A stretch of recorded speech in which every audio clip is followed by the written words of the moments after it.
Når vi på Baskeren taler om at være kundens højre hånd, så handler det i høj grad om at skabe et tillidsfuldt forhold, og selvfølgelig sidde på samme side af bordet.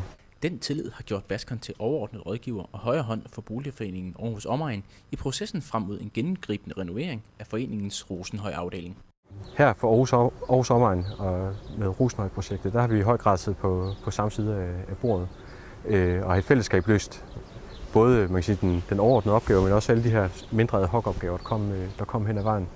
Baskerens opgave har været at udvikle strategi og aktiviteter, der vil give beboerne mest mulig information inden en afstemning om renoveringsplanerne.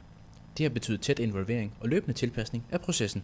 En af tingene det var, at vi faktisk arrangerede langt flere møder med foreningerne, end vi havde regnet med fra starten.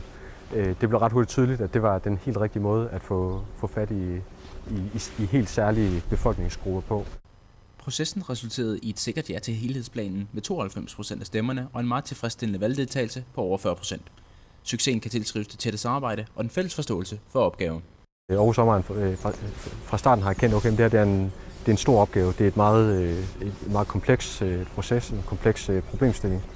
Det har betydet sådan rent praksis, at der er nogle ting, som de har givet slip på, og hvor vi har taget over, og på den måde næsten har været kollegaer mod et fælles mål. Efter afstemningen fortsætter Baskeren i rollen som bygherrerådgiver og kundens højre hånd i realiseringen af projektet.